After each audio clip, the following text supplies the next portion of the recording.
those without air conditioning this week, the effects can be dangerous. Today, the United Way and Senior Resources of Guilford County gave box fans to dozens of people who needed relief from the heat. They ran out of fans before the event was scheduled to end. It was at that giveaway where we met a veteran who has a broken air conditioner and is doing his very best to get through the sweltering temperatures.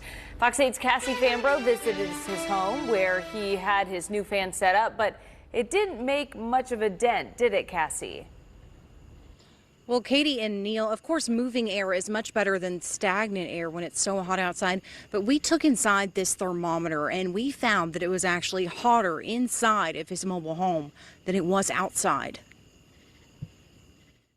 With my air conditioner out right now and everything, living in a trailer, it's like an oven in here sometimes. Outside, our thermometer showed it felt like 100 degrees. Excuse me. Inside Richard Kurtz's mobile home, the red hand ticked above 100 degrees. If I open my bay door and the front door, then some cool breeze goes by. Tuesday, he picked up a 20-inch box fan from the fan drive in High Point and set it up in his living room, hoping his fish are more comfortable in their fish tank. I'll sit there and pour or put ice cubes in it. Richard served in the Navy for 6 years.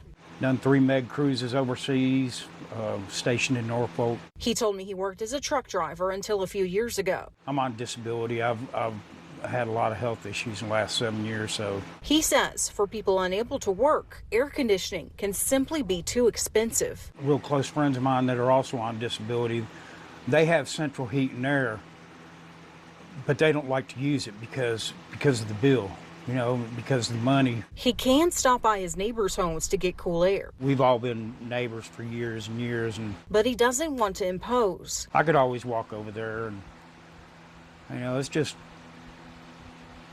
I don't know. I just deal with it. He expects to get his window unit fixed or replaced soon, but says the box fan will be a big help even then. This fan's still going to help circulate the air in the trailer because the way this trailer is set up, the air conditioner works fine in here, but it doesn't do nothing for the kitchen or the hallway or anything back there. He heard about the fan giveaway right here on Fox 8 yesterday, and we'll certainly keep you updated about any future fan giveaways. Right now, we are looking at temperatures climbing later in the week. Again, he says he hopes to get that window unit fixed by the end of the week. In High Point, Cassie Fambro, Fox 8 News. I sure hope he can do that, Cassie. Thank you. And as a reminder, if you need somewhere to cool off this week, the Salvation Army has cooling stations open. There are 2 locations. 301 West Green Drive in High Point will be open between 8 a.m. and 5 p.m. The 1001 Freeman Mill Road location in Greensboro will be open between 9 a.m. and 4 p.m.